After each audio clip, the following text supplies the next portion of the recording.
to really see sustainable change in our communities, you have to change the policies, the rules, the systems that were created. Focusing on the whole community, whole family, whole child is so important because it takes a village. We know it takes a village.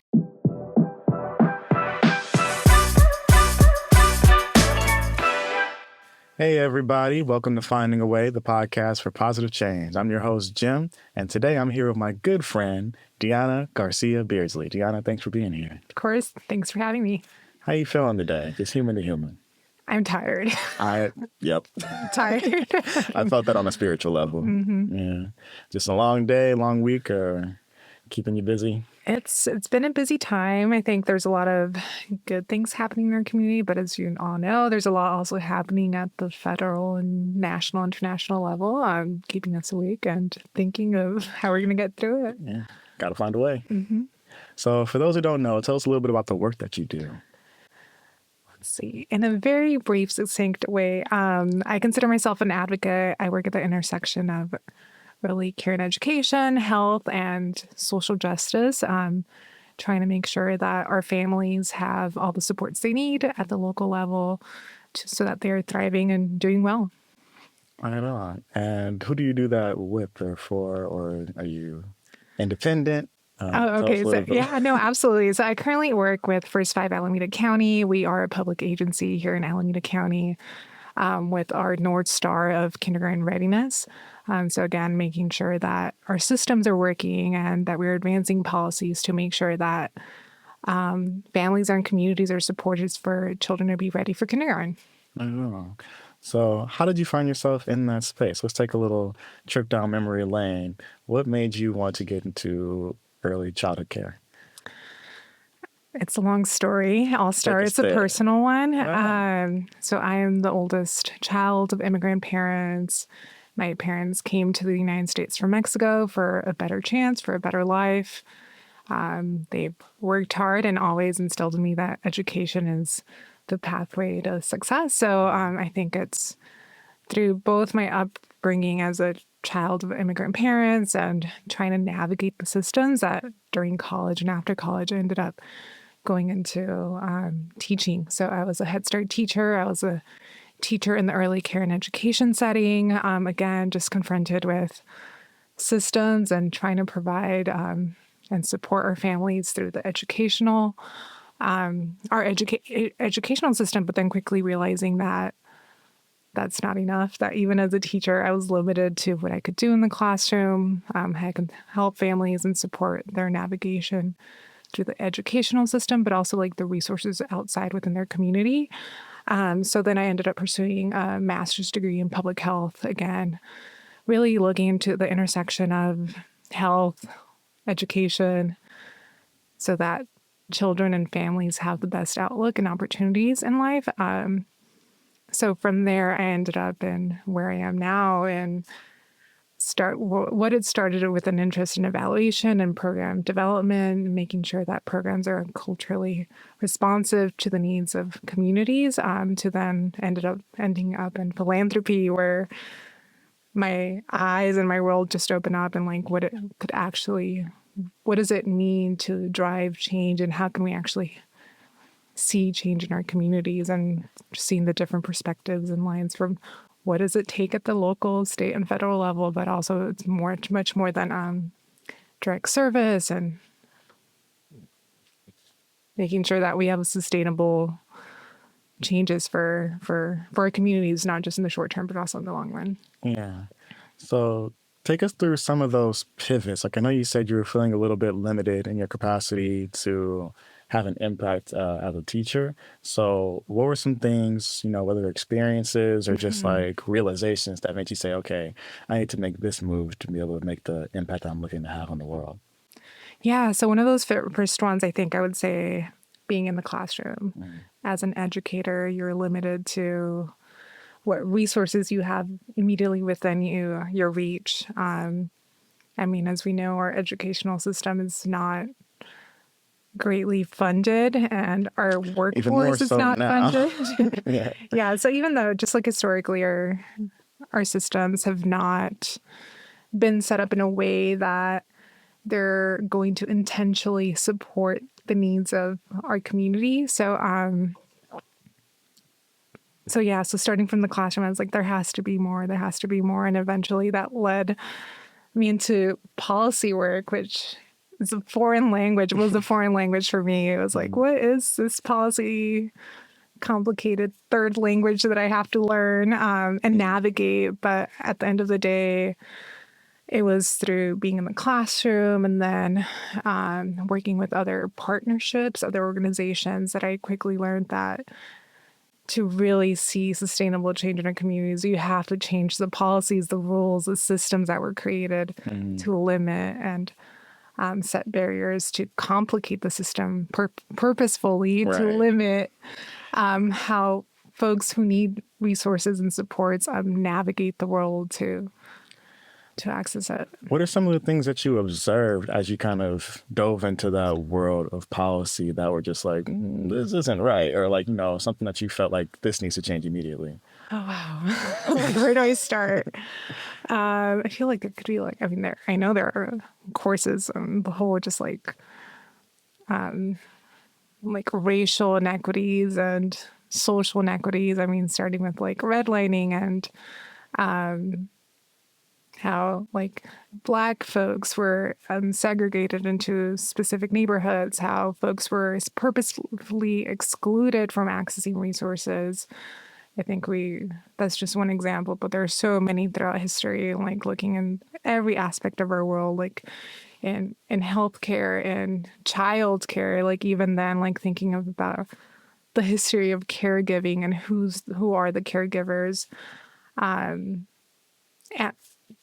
and the wages again. I think those are just a few examples, but having a hard time thinking of other specific ones. No but worries. I know in childcare right now, there's specifically a food program called the Child and Adult Food Care Program. It's a federally funded program that reimburses child care providers for the meals and the food that they serve in the classroom for their students, for their children in their care. However, those rates that they get reimbursed are so low. Yeah. So oftentimes we have the child care providers who are buying food from their own money out of their own pockets, where they're already experiencing low wages. They get, most of them, I think they make less than the minimum wage. So, and they do this work out of their heart. Yeah, their love for the children, for the communities. They're not going to let a child go hungry. So they go into their pockets and are providing healthy, nutritious meals for the students in their care, on top of grocery shopping, being the chef, being the directors, being the teachers, being a small business owner. So the low reimbursement rates. And then on top of that, California has an additional policy where they don't get reimbursed at the rate that they do at the federal level. So they get only 75% of the reimbursement rate that the federal government provides. So that's just another really, another hurdle for California. Another hurdle, antiquated.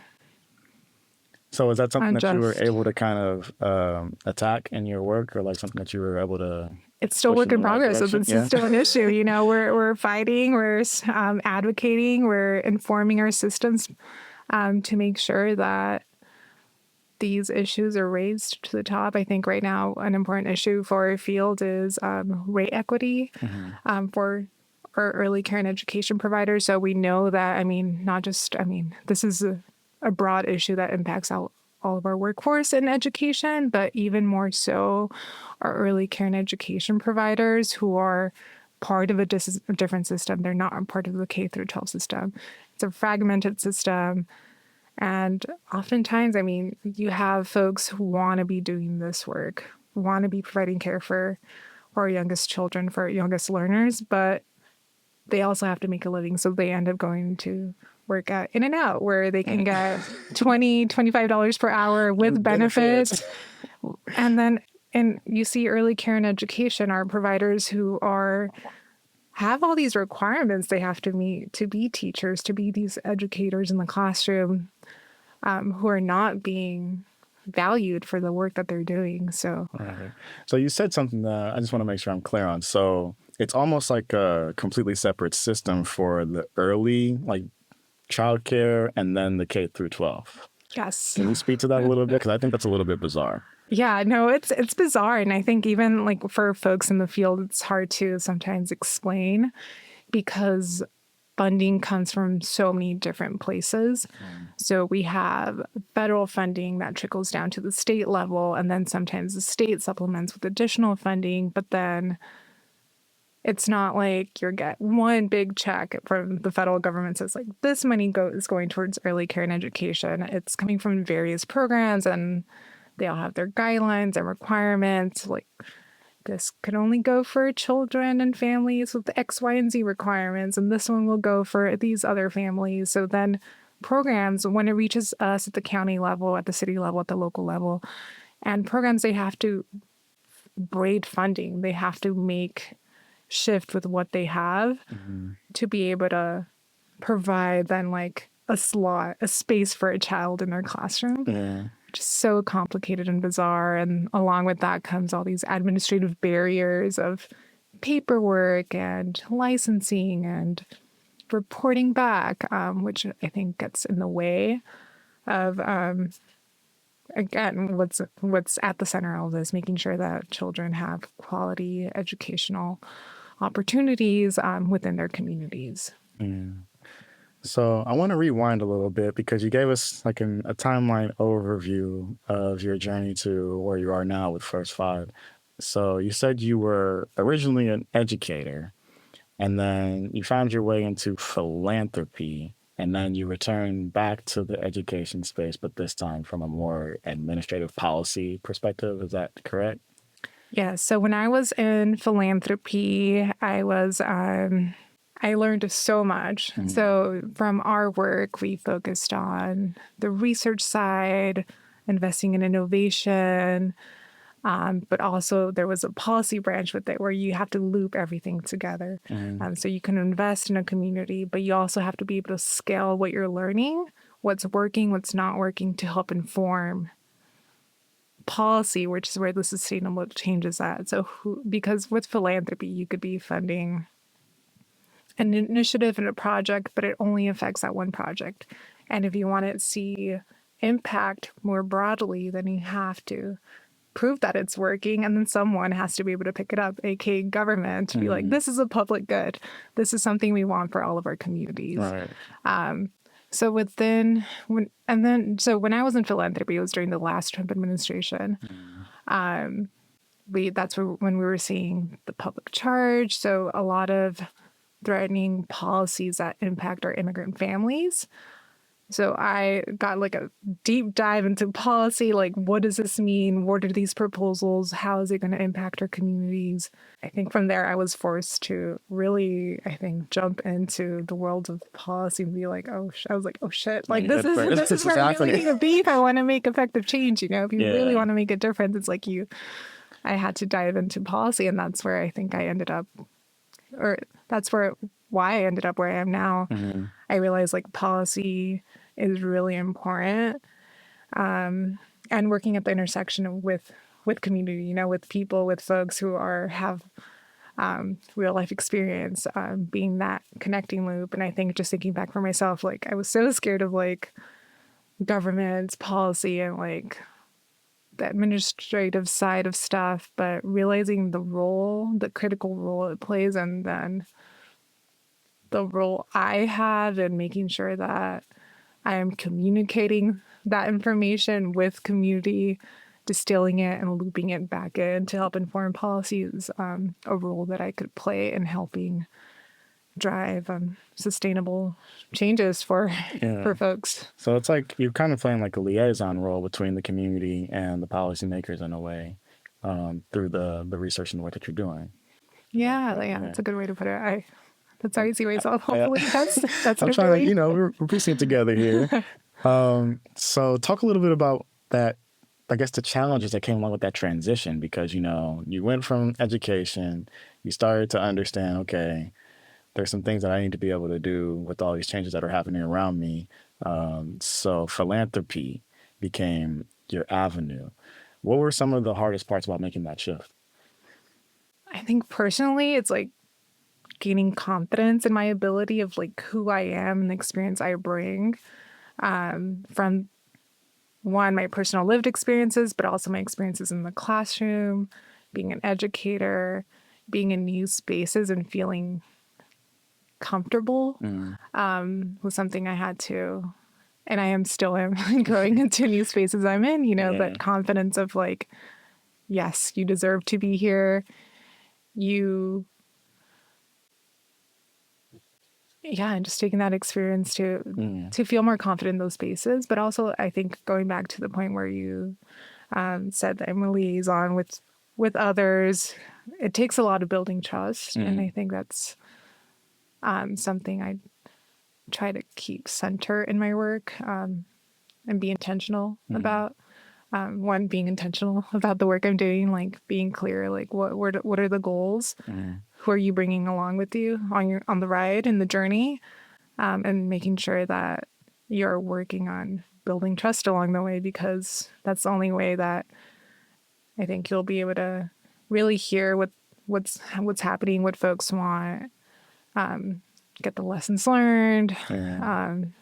but also bring other folks with you along the ride. Yeah, that's something I kind of been noticing as a theme in these conversations. It's like the concept of building for people versus building with people. It's like, there's this idea that, especially when you're thinking about government, sometimes that stuff just kind of comes downhill and, these policies are going to happen whether or not you like them or not. But it's nice to know that there's some sort of engine, at least, where there's spaces for community to be heard, and like there's a collaboration, because I think that's the ideal of government, right? At the end of the day, it's like we would hope, especially at the local level, to feel like your voice is heard and that you can actually shape the space that you're living in and existing in, really. So definitely impactful work, and we're happy that you exist in that space because there's not a lot of people, I think, that I won't want to say that because I don't know that much about the space, but it's not, I wouldn't say that everybody perceives government to always have their best interest in mind Right. when it No, comes to, and you're right. Yeah. most things. I think most people don't trust government, Right. and for right reasons. And it takes, I think, and for anyone who's doing any work, I think if you're working with community, you have to focus on the relationship building, on the trust building, and working with others, not for others. And Yeah. It's like trusting the people to know that, or yeah, to know what's in their best interest and actually hear them out when they tell you. Yeah. and every community is different, so it's always a learning. Right. It's not a cookie cutter solution for every different community. That's a good point as well. To that point, what is something that you are currently working on that has you excited?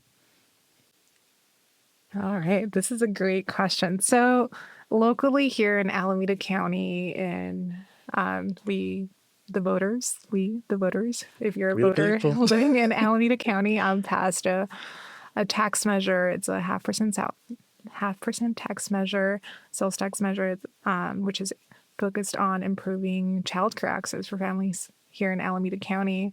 It was held up in court for a few years, but it was finally released last year. And here in the county, we have this opportunity to help build more equitable access to childcare so that more families have access to early learning opportunities, for the workforce to be supported, and again, working towards ensuring that children and families feel ready so that they can thrive and be ready for school and life Right. and whatever comes beyond that. So I think that's the most exciting thing I'm working on right now, that this opportunity we have here locally. And we've been working in my role of just helping inform that process, making sure that there's community engagement to help inform what that's going to look like. So I think that's really exciting. It's a really exciting time right now for our county. Yeah.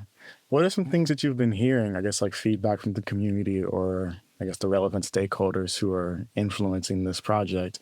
What does that look like practically? Like, is it, more support for early childhood development providers or childcare providers? Is it like transportation assistance? What does that look like on a It's tangible level? everything, Yeah. everything you mentioned.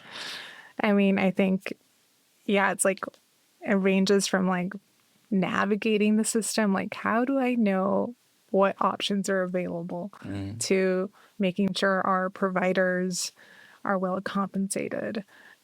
Because I mean, a lot of them are women of color. We have an aging population. No one wants to go into early care and education. Like, why would I go into early care There's and no education incentives, if right? I can't pay if I won't be able to live or meet my most basic needs with that job? So I think that's number one foundational, and something right now that the state is also working, the field is working to address. It's a national issue. Yeah. I mean, childcare is a public good, but then again, I mean, it ranges like making sure that children have access to a quality education. What does that look like? Are the children being seen for who they are? Are we supporting all children, children with special needs, making sure that multiple languages are also seen within our educational program? So really just ensuring that both the workforce is supported, but also our families and their needs, because we know not everyone has a 9 to 5 job. Families need different types of care. There's weekend care.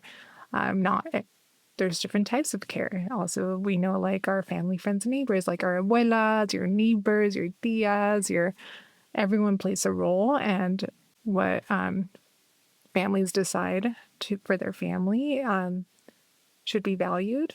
So making sure that we're supporting, again, the whole family, the whole child, and our community, as well as we build out a more equitable early care and education system. Yeah. So it's really like holistic, a real full stack, I guess, approach to trying to make sure that families have this access. I wanted to go you mentioned weekends, and I know a couple weekends ago you actually missed brunch because you were working, as she does, doing the work for you all. But talk a little bit about what that event was and those, because I know it's not just one time. You guys do that semi-frequently, right? The weekend workshops or something like that. Yeah, so I was like, what was it? I was like, we have been having a lot of weekend events. But yes, I think what you're referring to was one of the community listening sessions. So we've been hosting community listening sessions to help inform the planning for the Measure C funds.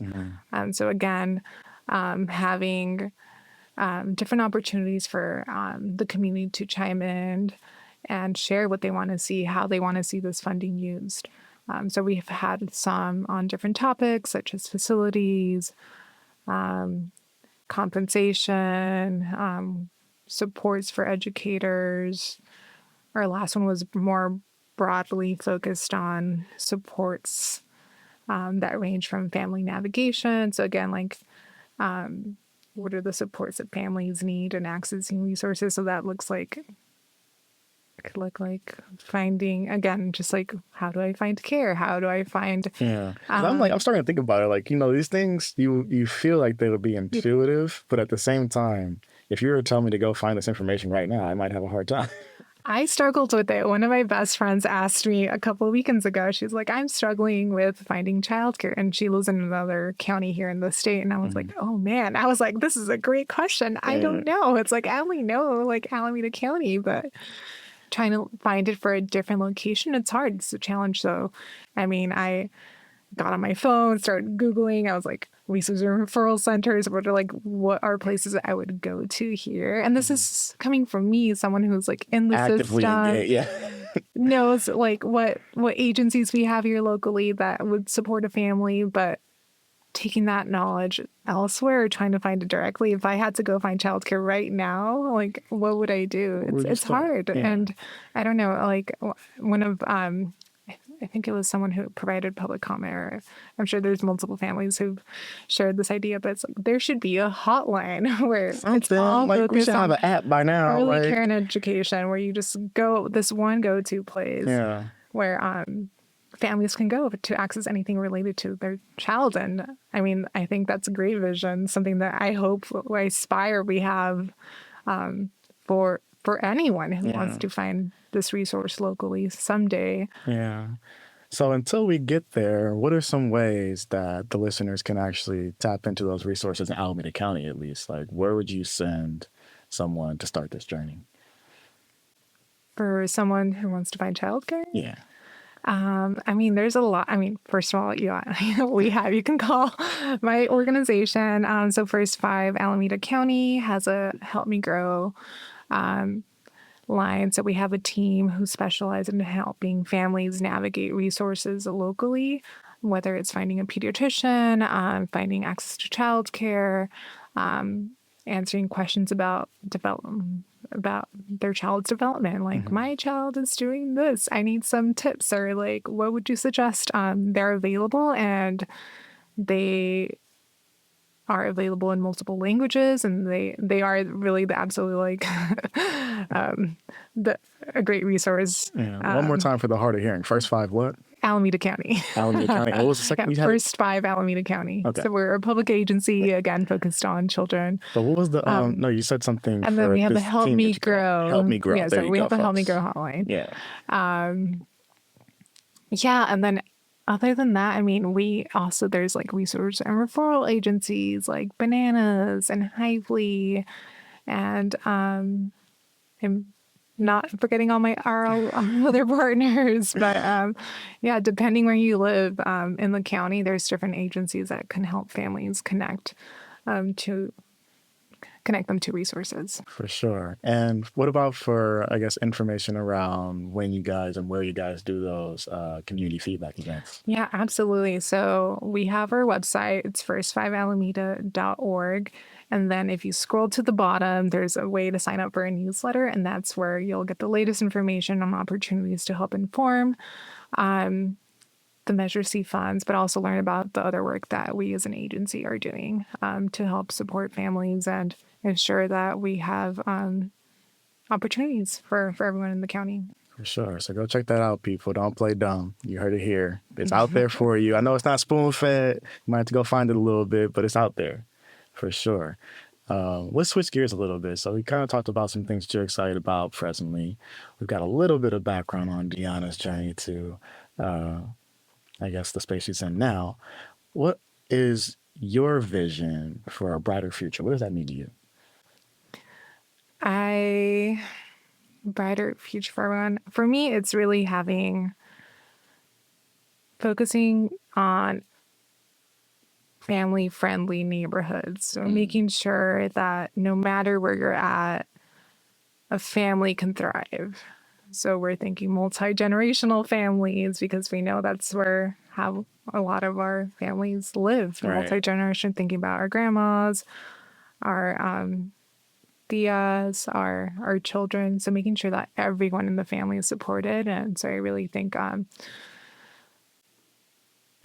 we need to center our children. We need to center our elderly folks in our community to make sure that they are safe, that their basic needs are met, that they have opportunities to thrive, that whether that's economic opportunities, workforce opportunities, it includes it all. Yeah. But really, I think just centering families. Yeah. I like the way you phrased that because I haven't heard it put quite that way. But when you say it like that, family-centric communities, to me, that sparks a lot of different imagery. I think of, for example, I mean, culture's just shifted a little bit in the last 2 decades with the, social media and cell phones and all that stuff. But like, I just remember, like, when I was smaller, like playing in the street and like, having, football games in the middle of the street with other kids in the neighborhood or basketball at the park and stuff like that. And, having intentional space for that type of engagement, right? Like, because, maybe the street's not the ideal place for it. But I remember my sister used to live in this apartment complex in San Leandro. And it was really, at the time modern and really just well done in the sense where it's like they had a park, they had, ample parking. It was like a lot of, places where you can barbecue, like a really intentional space that kind of allowed for, a lot of different demographics to engage with the space. And I feel like maybe it's, maybe it's part of the culture as far as, like I said, technology coming in and kind of changing the way that we interact. But also, I think it's less, from my observation, less intentional space making that kind of pushes that kind of interaction.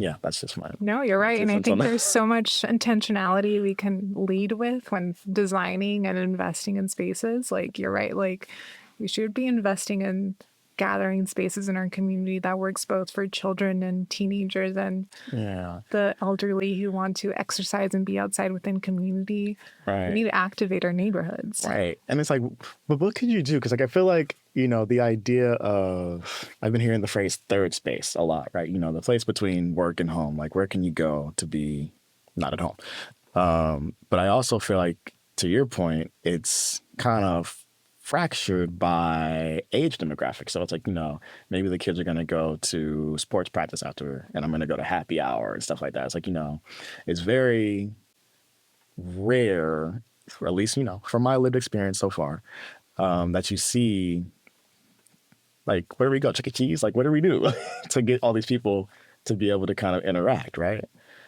Do you have any thoughts around what that could look like? That's a good question. Putting you on the spot, Diana. I mean, I really do think we can activate our parks. Mhm. I think just thinking about like where are those parks available? Right. You're not going to see a lot of parks in And the certain deep. parts of our communities, exactly. Right. So, I mean, and that's a layered, complicated question because our communities need deep investment, Mhm. both when it comes to I think safety and green spaces. They all Yeah. have to happen at the same time Right.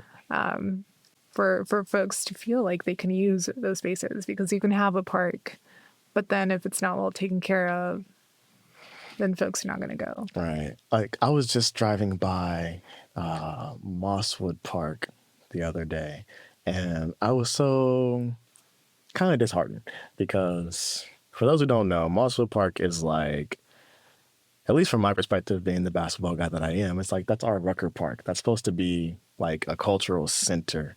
And for the last however many years, it's been progressively less and less used, in my opinion. It's like, they had encampments there for a minute. And, I remember when I was younger, we used to have like what is it, like flag football, punt, pass, and kick events. So it's like, this NFL sponsored event that, hundreds of kids from all over the county would come and participate in. And now it's like I drove by like last week, and this building directly across the street from Kaiser Permanente, which is like, a symbol of health, is shut off with all these fences and, almost, it looks closed. And it gives a really, kind of sad, sour taste in my mouth because it's like, this is the opposite. Like, this could be our Central Park. This could be our Rucker Park, right? So it's like the fact that it's, like you said, not invested in is something that I personally feel strongly about. But because what I'm trying to say is that I feel like the spaces are there in the sense where it's like, even, I can't name it, but like in East Oakland, if you're not talking about Joaquin Miller in the Hills, you have a couple little parks that are like sprinkled in on the flatlands that are like, okay, we could do something with that. But it's like, it's not really given that lifeblood that it needs to Right. actually be a cultural center or a space where people actually want to be. And, Mosswood, I think, is just the largest example of that. Yeah, and I think it takes community to activate it, but Yeah. also resources. So Right. It's like, I'm you going to come over need here and use this both. microphone and say, hey, put some money in Mosswood. But that only goes so far. But starting the dialogue, I think, is at least, what most community can Absolutely. push for. Yeah, and I know San Antonio Park. There's been community partners who've been working hard to activate that park. We have like Tribe and the San Antonio Family Resource Center and Lotus Bloom and the East Bay. You, I'm really bad with my acronyms. It's like EBAC. I'm working to activate San Antonio Park, and they're doing it. They're activating it. It's a central part for families, for youth. They have food distribution. It's been a gathering space, and they're advocating to bring more resources and bring a center Yeah. to the park. And where is San Antonio? It's by, actually I have my map, like 12th and 15th on like San Antonio neighborhood, just No, I gotta look. like in We're gonna Intergenerational. take the time. I'm a curious Like guy. 14th Avenue and St. Paul. not 12th Street. Don't judge me, y'all. I swear I'm from I should Oakland. know this. Where am I from? We'll find it later. But that's awesome to hear. So, like, do you think that I guess the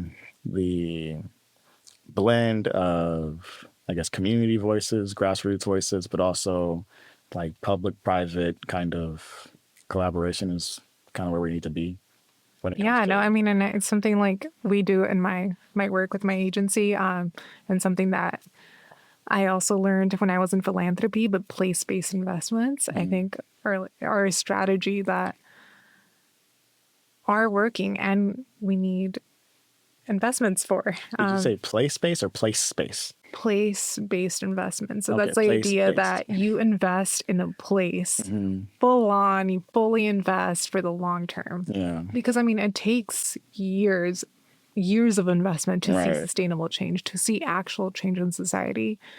You need to be investing in the long run. So that's like 10, 20 plus years to actually see a significant change in a community. So if you give money to communities and be like, I fully trust you to use this money to invest it in how you see best fit for your community, you're going to see communities investing this money in how they know their communities are going to Right. be They know what they supported. need. Yeah, Yeah. exactly. That's an interesting point because I think about that a lot, right? Like the, going back to the Mosswood Park example, it's like to me, if you really wanted to see that area thrive, like you said, you have to actually take that long-term investment because it's like I almost feel like people are looking at it backwards. Like it's like they feel like if they put this money down, the way that people are acting in the space, or like, whether it's the encampments or,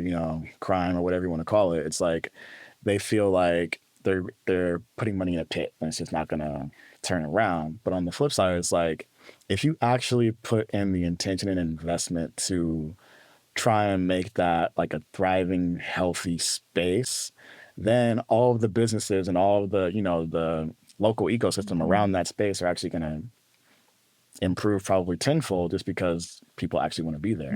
Like it's pretty accessible when you're talking about, public transportation. You can take a BART, 15-minute walk from MacArthur BART. Like it has a high traffic area because it's right next to a hospital, but it's like it almost feels like they're scared to take that risk. Would you agree with that? I mean, yeah, I would say people are scared because they're not going to see the data, their outcomes right Right. away. And I So think that's usually what investors want to see. Like, show me it works. yeah. Show me it's working. But these are deep, deep, hard, challenging issues to fix. Yeah. So it's going to take A little bit of time, right? You're So- investing in people, you're investing in communities, you're investing in place. So how do you make the case then? Because you said it, like everybody's thinking about either short term or ROI. How do you make the case? Because there's probably data out there that says people are generally happier if they have X, Y, and Z in their communities. How do you make the case to decision makers? I'm sure this is probably a question you ask at work all the time. To actually get them to buy in. I mean, I think the most effective messaging is having folks talk from their lived experience, from what they're seeing, the change that they're experiencing from these investments, the changes in their community. And I'm sure there's tons of cases now, right? There are examples highlighting how place-based investments are really building the infrastructure, I think, because it's about long-term visioning too, about building a space that's going to be there for communities for generations. Yeah. Yeah. I just think about, and I try not to play the comparison game because every city and culture has its own, needs for their communities. But like, what makes San Francisco so great that they get to have Golden Gate and like New York gets to have this, thriving Central Park and Oakland can't pull together something, not to make it Oakland centric. Like I think this is, nature space to me is really, really vital in any large metropolitan area just because I think it's just a change of pace. Like people, if you live in an urban area, you probably don't always acknowledge it, but you are almost definitely overstimulated. Like your nervous system is just like, a little bit tense because you're hearing all these sounds, you're observing all this different visual stimuli, trying to not get hit by a car, trying to, it's a lot going on. But being able to like kind of just unplug and step away, like, that's what I love about the Bay Area because we have these, Tilden Park areas, Joaquin Miller and stuff like that, where you can get away if you're intentional about it, but having it more accessible, I think, is something that we should be striving for because everybody can't take that bus up to the hills, or you know what I'm saying? Like it's not right there for everybody. So that's something I would personally like to see more of for sure. That's great. Yeah. Speaking of visions of the future, what is one thing that you hope that we can find a way to achieve as people in your lifetime? No. World peace. World peace. I was waiting for that one, honestly. Tell me more. What does that mean to you? I mean, yes. I mean, there's so many issues. Moonshots, right? You gotta have moonshots. I mean, where do we start? Is like addressing poverty. I think it's one big one. Bare minimum. Mm-hmm. But sticking to my theme and like my line of work, I'm gonna say it's gonna be, or something I hope we can achieve within my lifetime is making sure that childcare is seen as a public good. Yeah. Parents shouldn't have to worry about like where they're gonna find childcare. We know childcare supports our families. I mean, like, not only does it support our youngest learners, it supports families so that they can go to work, so they can go to school, so they can take, be more financially stable. And it supports our nation's economic stability. Yeah. It allows everyone to be part of society. So I think really, I think that would be the dream, making sure that childcare is seen as a public good, so that all children have access to quality early learning opportunities that sets them for life. Yeah. So that families can spend more time with their children when they're not working and not having to worry about having a second job or a third job or like who's going to take care of my kid. Yeah. That would be a start. Yeah. That's a start. That's on a big start. On the way to world peace, I think it's necessary. Exactly. Though. So you said a couple of things that I want to make sure I touch on, but my brain does this thing. If I have more than like 3 things, and y'all have seen it, I just freeze. So I'm going to try the one that I remember right now. So I want you, if you have, to give us a little bit of data or information when it comes to why that first 5 is so important. Because I've been exposed to a little bit of, headline information when it comes to, I think it said like, for example, it's like it's way easier to learn a language because of your brain plasticity and stuff like that when you're under 5 years old and stuff like that. Do you have any other information around like why first 5?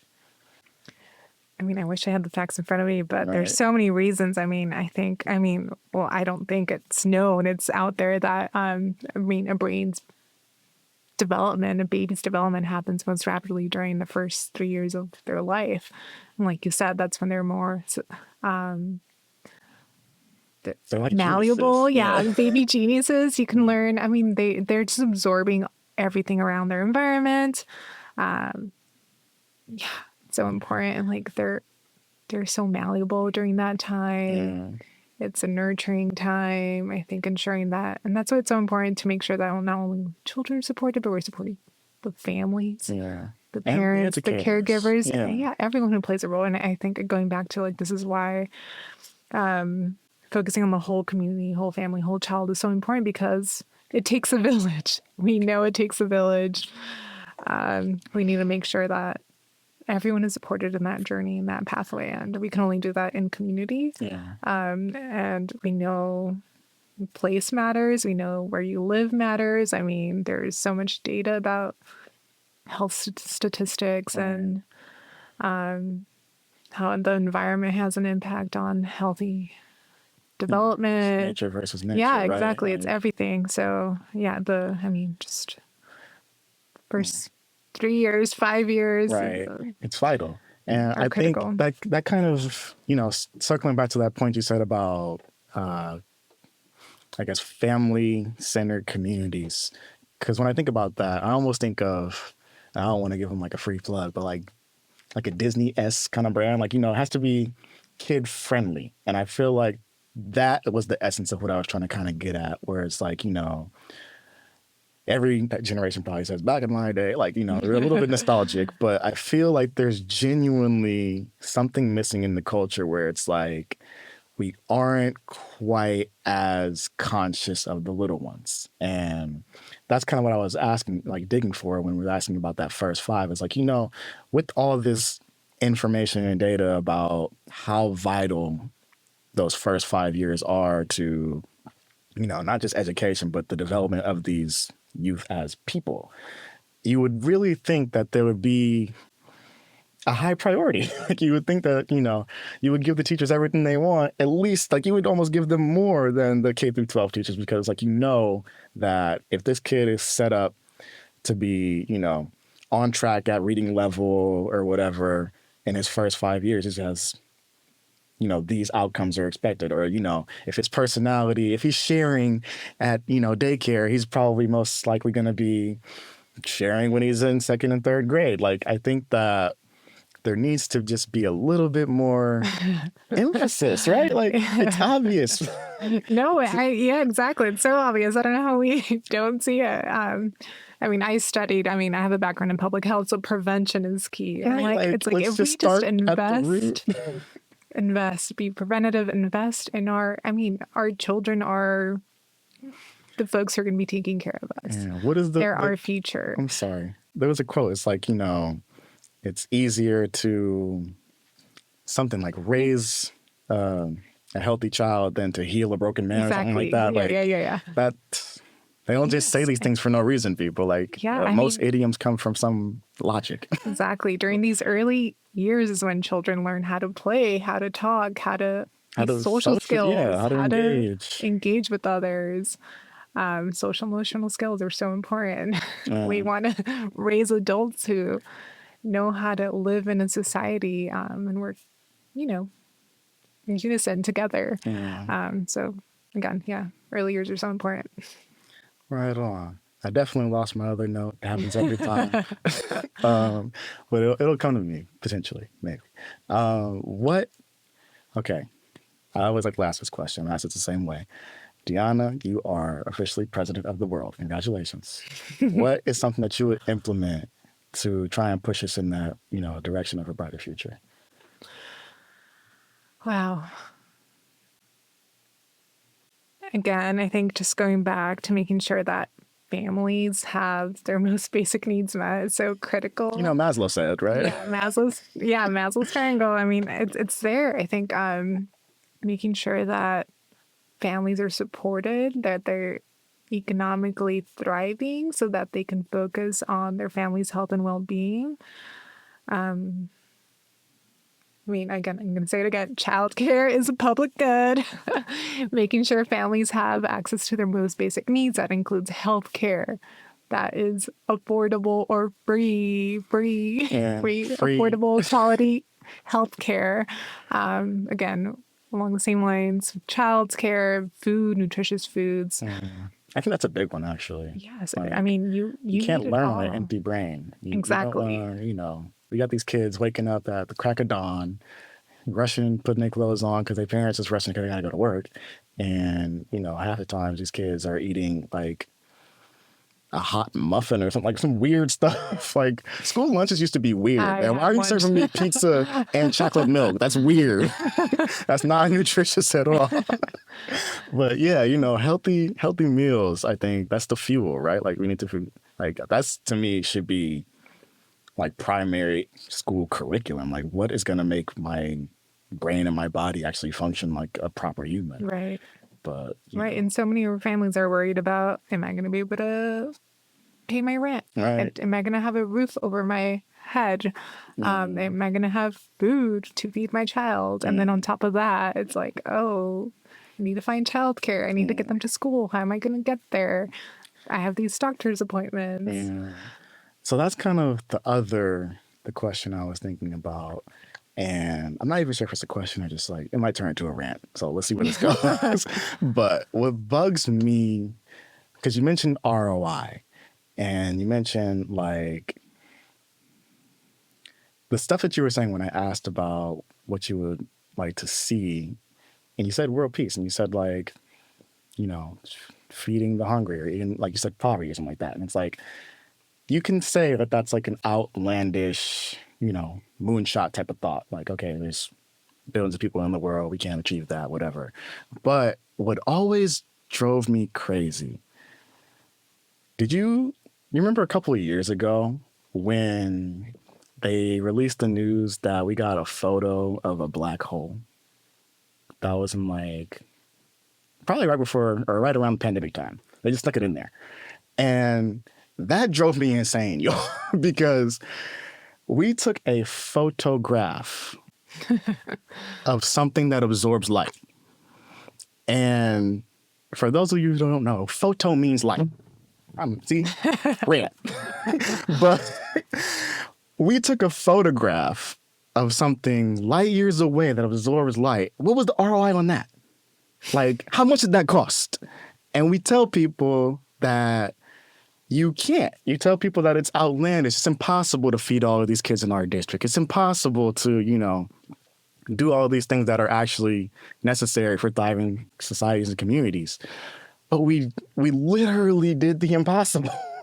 And it just, I don't know, like I said, maybe not even a question, but it just drives me nuts that, you know, we're taught to think that our moonshot is impossible when it comes to like, you're right. like just feed these kids and, you know, help them get to school. We're taught to think that we live in a scarce world, that there's not enough resources for everyone. But I think there is. And I we're believe fracking there the moon. is. Like, there's a lot of stuff that's, you know, much more achievable than I think that people would like us to think. So I guess where I was going with this is knowing that this is kind of the ecosystem that we're in. How do you think we approach like shifting that mindset and that narrative of, you know, maybe it's our value system or like what's important to our communities or what's achievable for our communities? Where do we start? Where do we start? I mean, speaking your truth, I think community voice is so important. I think we need to continue to highlight the vision we see. And I mean, I think it's going to take a lot of... It's going to take a village. It's going to take a village. It's going to take changing the narrative that it is possible. I think a lot of... I think we're in a time where there's a lot of othering and people are pitted against each other, and it's like, you can't have this because then I can't have this. Right. But it's like, if we start thinking we can have this, like, I think a lot of us want the same things for our society. We have the same vision. We all want to be healthy, successful, thriving. And I think we could achieve it for all of our communities. So I think we just need to start, again, being intentional and like thinking together, and bringing folks together and starting to change that narrative. I agree with that. I always think of like, you know, people say like everybody wants a slice of the pie, and you were talking about that kind of scarcity mindset of like, you know, if my slice is X big, then your slice is going to be a little bit smaller, right? But people forget that, you know, if you got some flour and I got some eggs, we can make some more pie. Let's go make some pie. Right? I like that. What are some, I guess, actionable steps that, you know, if somebody's feeling like a little stuck or a little bit overwhelmed, a little bit like the news is just too daunting, what are some actionable steps that you recommend for people to take? Start locally, start within your community. I think there are so many opportunities to help inform what's happening around you. Find one issue you care about. That's the one. Bring a friend. Yeah, bring a friend. You're not alone. Yeah, and I think there's a lot of power in community, Yeah, and it 100%. doesn't have to be so big. And Yeah, I think just starting where you live, yeah. start with what's important to you. I love that you said that because I feel like that is where a lot of people get stuck, where it's like, like you even said it before, like, where do we start? Like, it's like we're being confronted with this. I learned a new word a couple weeks ago, the poly crisis. It's like, it's everything that you see when you see outside. It's just like, there's so much going on. And people can be a little bit overwhelmed. It's like, Yeah. I'm just a person. There's trillions of things going on right now. Where do I even begin to try and have an impact? And like you said, find something you care about, find something you're passionate about, something that is within your reach, and just like you said, bring a friend and let's get to it. Like if it's picking up trash in your local community just to make it look a little better, or painting over some graffiti at your local store or whatever, like taking that ownership and respecting yourself in the sense where it's like don't shrink yourself because the world is gonna try and do that to you anyway. So it's like have a little bit of, I guess, oomph about you, like, oh, I can make a difference. It might not be the biggest difference in the world, but I can pick up this litter right here. Yeah, Yeah, and you never know, like your story, your experience might influence someone. You never know who you're talking to. exactly. Yeah, you might inspire somebody that could do something even bigger, and then now you got a movement. So I definitely like what you said. Like, definitely just start with something that speaks to you. We talked a little bit about the poly crisis, and sometimes it just be you know a little bit much. What are some things that you do to keep yourself grounded and focused on the work? Oh man. Listening to, again, just community, I think it's a helpful reminder of why I'm doing the work, why we're doing the work, being in community, going outside. I think, again, just finding that time to sometimes you just have to step away for a bit. Touch some grass. You gotta literally touch some grass, go for a walk, breathe. I think Yeah. it's just a reminder you also have to rest, because to be able to do the work, you have to be well rested and healthy, and you got to take care of yourself as well. Definitely.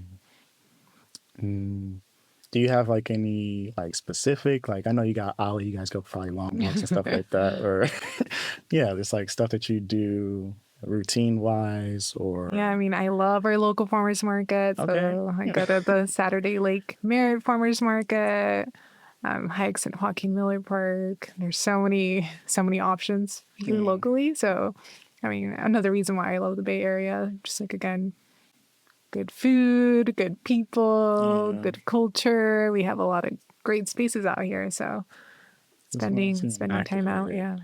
Yeah. Speaking of great spaces, I'm not sure if I said it before because, the brain is off. We're here. But So, a space that I would love to see get more love is public libraries. yes. Like we were talking about third spaces earlier, and I like it crossed my mind, so I wasn't sure if I said it, but yeah, like there's so many resources available at your public library. It probably like points you in the direction of other resources for Right, one. right. And so that was the internet before the internet, y'all. For y'all young cats, the internet used to be in a building. It's called the library, and they have a lot of cool information in there, but not just books, which most people think of, but like they got DVDs. You can get a lawnmower at the library. Sometimes they have like a lot of different resources that people aren't always aware of. So I would definitely encourage y'all to check out your local Absolutely. library. We love our libraries. They're a great resource for our families. They have Right. like play groups and story times. And also, I think it was last year, maybe 2 years ago, I again got my library card because I forgot about the library. Yeah. And I There's checked so out much stuff in there. audiobooks. They have like a whole so if you got a library card, they have this thing. I wish I could remember the name of the digital platform. Libby? Libby? I'm Is it not sure. Libby? I'm gonna look after it. I'm gonna find a link for y'all. But it's like this, almost like a Netflix. Like they have like all this Oh, little okay. like content, movies and stuff, shows that you would think is just lost to the world. If you check out your local library, they probably have it on their database. Yeah, like. But the reason I thought about that is because once again we're thinking about multi-generational community spaces. And I'm like, wouldn't it just be cool if we had a community where it was like really, really commonplace to see like our elderly reading stories to our young children at the library? Like, because you hear about a lot about sometimes like old people, not to call y'all old people, but old people that are like, maybe retired or, not getting out as much. They don't have as much intentional community space. And then you have these youth who are just, bursting with energy, but maybe their parents are overwhelmed or, whatever the case may be with after school care and stuff like that. So like, I would love to see, and I'm sure there's programs out there like that, maybe you even know some, but like where there's, intentional bridging of those two demographics. I feel like that's almost a match made in heaven. Yeah, absolutely. I mean, there are some examples that exist, especially like elderly people and young children, but also thinking about like mentoring and tutoring and like folks have so many skills that I think could be shared with the world. Yeah. That's something. Making those connections. Yeah. I think like a culture of mentorship would be, something that would be really cool to see become more prevalent because I think there's definitely, everybody has their different initiatives and activations, but it's like a little bit siloed. Like, it might be, for example, I used to work at the Hidden Genius Project, and shout out to Hidden Genius. They're doing great work. They train and mentor Black male youth in technology, entrepreneurship. And, it's awesome, especially because the way that they set it up is like the intention is for it to be like cascading mentorship. So you have like, the executives and the managers that are training up the educators who are training up the youth who then train up the next generation of youth and et cetera, et cetera. But I feel like it's like a little bit niche in the sense where it's like, not everybody is a coder, not everybody's an entrepreneur. And there might be other program, for example, not to just keep shouting out people like Kingmakers who are doing like media and fashion. And it's like they have their own kind of lane. And they definitely do collaborative work, but I would just love to see that be like the norm. Like if I'm Salesforce or if I'm like, a lot of these big tech companies, I'm sure they have, internship programs, but wouldn't it be cool if like, somebody that worked for the Warriors was like, I know you're really passionate about sports. I'm going to teach you guys how to get into, maybe it's like the video guy instead of like not everybody's Steph Curry. So like maybe maybe you're going to be, maybe you're just the water boy. Maybe you're going to be the film guy.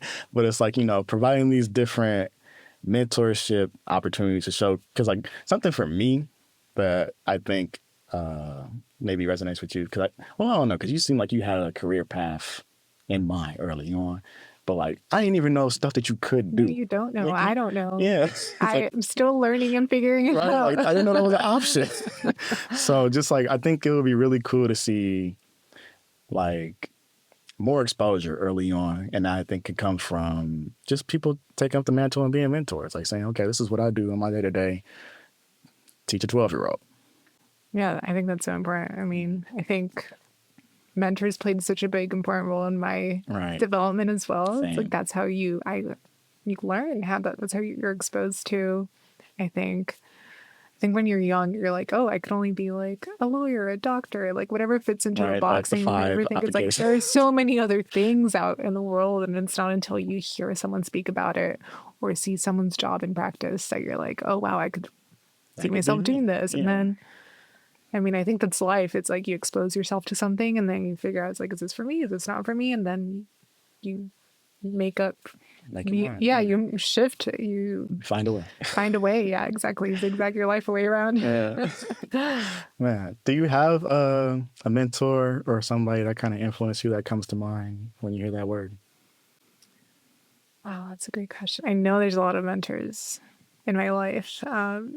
One for my previous roles, mentors growing up, I was in Avid and Upward Bound, so these were like college focused programs. But we would have like alumni and past students come talk to us, and they would talk to us about their college experience or what they did in high school to get where they are, and really inspired me. I think it was hearing other youth who are just like a few years older than me who had gone through the process, who had similar experiences than me, Yeah. that really, I think, inspired me and helped like push me to achieve the things I have done, because Yeah. I was like, oh, they did it, I could do it too. Right. And then hearing, motivational, like not motivational speakers, but they were motivational speakers to me, Yeah. they're, people I admired. Just, I think that's why I'm so like, I've mentioned, like, it's important to hear your story, have your story shared,